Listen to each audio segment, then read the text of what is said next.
누가복음 22장 1에서 13절 말씀입니다. 22장 유월절이라는 무교절이 다가오매 대제사장들과 서기관들이 예수를 무슨 방도로 죽일까 궁리하니 이는 그들이 백성을 두려워함이더라. 열둘 중에 하나인 가룟인이라 부르는 유다에게 사탄이 들어가니 이에 유다가 대제사장들과 성전 경비대장들에게 가서 예수를 넘겨줄 방도를 의논하매 그들이 기뻐하여 돈을 주기로 언약하는지라. 유다가 허락하고 예수를 무리가 없을 때에 넘겨줄 기회를 찾더라.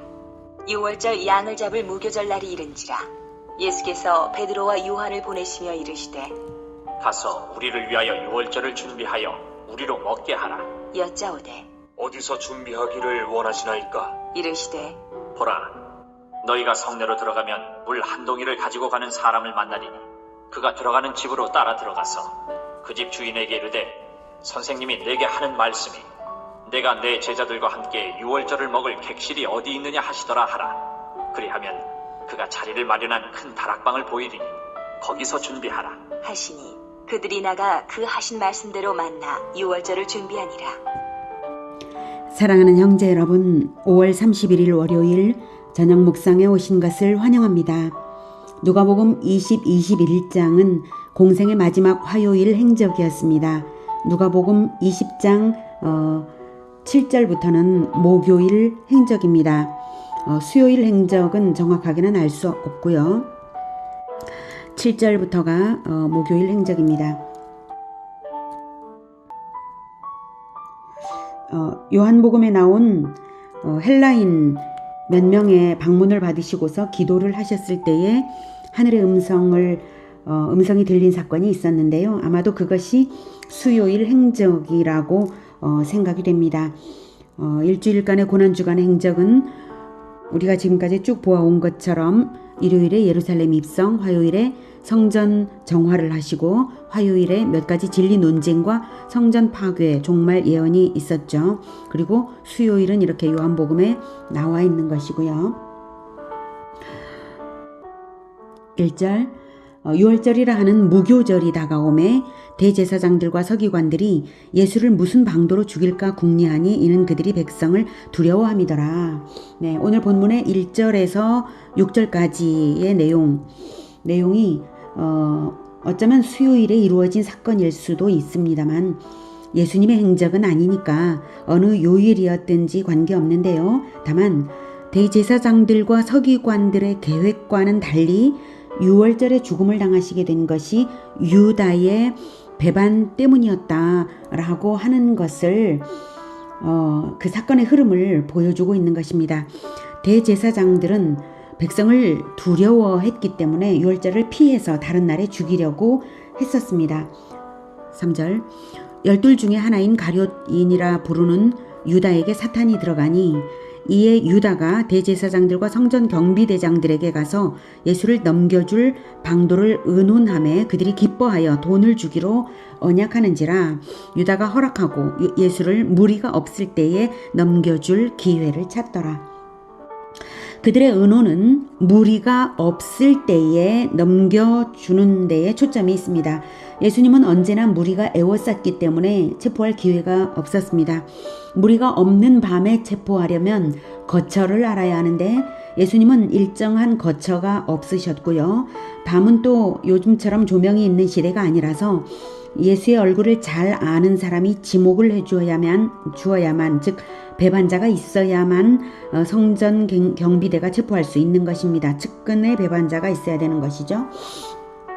그런데 마침 예수의 최측근이라 할 만난 12제자 중 한 사람이 그들의 소원대로 배반하기로 나타나 주었으니까 더 기다릴 것 없이 돈을 주기로 언약을 주고받았고 유월절이고 뭐고 지체할 필요가 없어진 것입니다. 이렇게 해서 대속의 죽음에 합당한 타이밍, 즉 유월절 속죄양으로 죽으시도록 착착 사건의 흐름이 진척되었습니다. 악한 자들의 움직임은 마귀의 조종을 받으면서 움직여지는 것이지만 그 일에 궁극적인 성사는 하나님의 섭리 안에서 하나님의 구원 역사가 이루어져 가는 것입니다. 7절 유월절 양을 잡을 무교절 날이 이른지라. 여기서부터는 목요일 행적입니다. 목요일 행적을 먼저 정리해 보면요. 네. 목요일 밤에 세족식이 있고 유다의 배반을 예언하고 세족식에 이어서 성찬식이 있었고 제자들의 배반도 예언하시고 또 요한복음 14장에서 16장에 걸친 기나긴 가르침이 있으시고요. 그리고 나서 요한복음 17장에 있는 대제사장적인 기도를 하시고 그리고 겟세마네에 같이 제자들과 함께 가서 기도를 하십니다. 그 기도를 마치시고 체포당하시고 대제사장의 불법 신문을 당하는 것까지가 목요일 밤에 있었던 모든 일들입니다. 자, 이렇게 진행이 될 건데요. 오늘 묵상 부분은 굵직한 사건은 없고 다만 세족식과 성찬식을 위한 준비 과정입니다.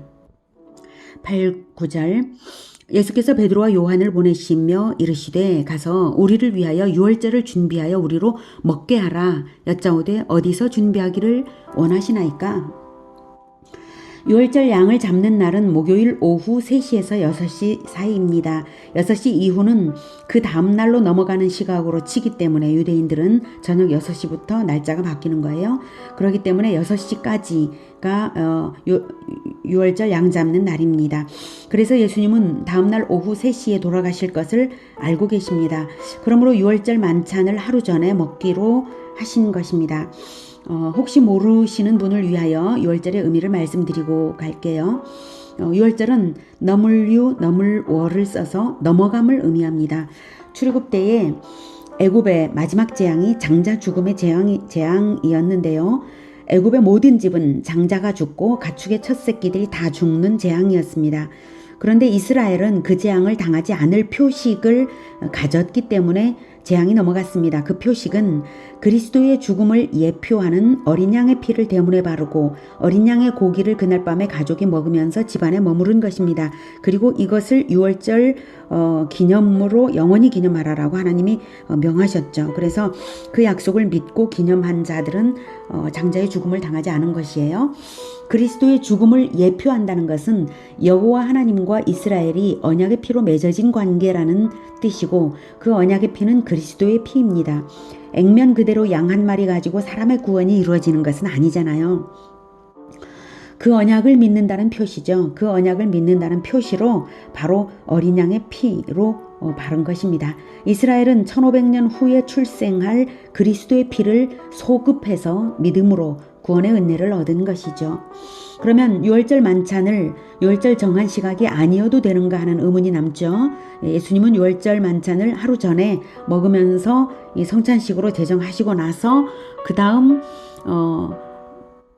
날에 유월절 양으로서 죽으실 것이니까요. 그래서 정한 시각이 아니어도 되는가 이 의문에 대해서는 민수기 9장과 역대하 30장을 보면 1월 14일에 유월절을 지키지 못할 사정이 있으면 둘째 달 14일에 지켜도 된다 이렇게 허락이 되었고요.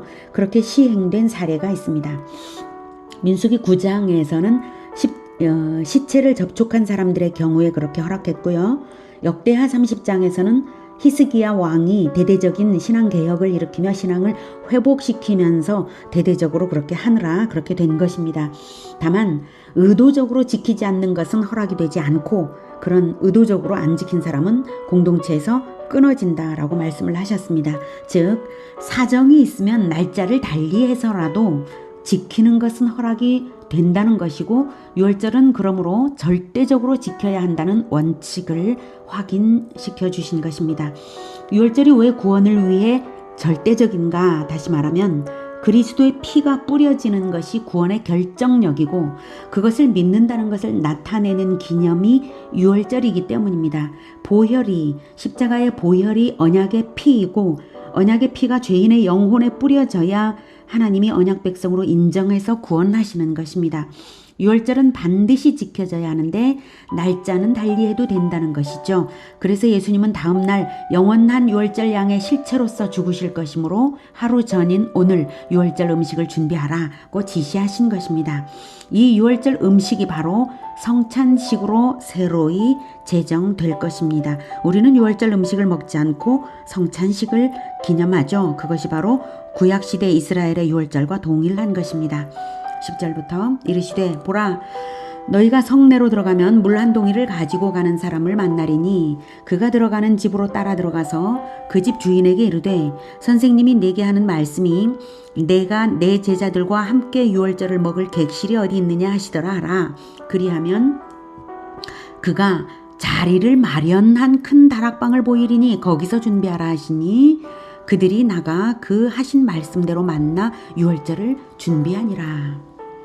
성내에 들어가면 누구를 만나 누구의 집에서 유월절 음식을 잡수시게 될지를 전지하신 예수님이시므로 미리 이미 하나님의 섭리를 내다보시고 아십니다.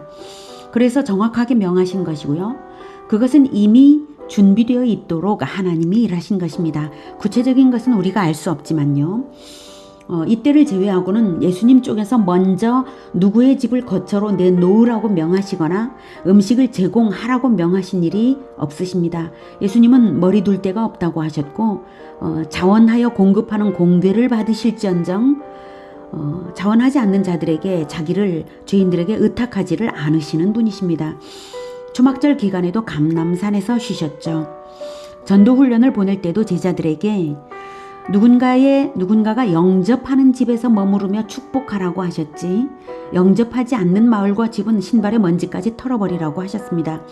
전적으로 자원하여 제공되는 것이 예수님과 제자들의 거처가 되고 예배당이 되고 식량이 되는 것이지 다른 방법을 의존하지 않으셨습니다. 오직 이때만 예수님께서 장소와 음식 제공을 요구하셨는데요. 이때도 이미 12절에 보면 자리를 마련한 큰 다락방을 보이리니 거기서 준비하라. 자리를 마련한 큰 다락방을 그가 보인다라고 하는 거죠. 미리 이미 자원하여 섬겨드릴 예배자가 있었던 것입니다. 그가 누군지 모르지만 축복이 그 집에 임했을 것은 짐작할 수 있는 일입니다. 이렇게 예수님은 자원하는 공궤를 받으신다 이것입니다. 오늘은 영원한 유월절 양의 실체로서 죽으실 것을 기념하는 성찬식 제정을 위하여 준비시키는 예수님을 만났습니다.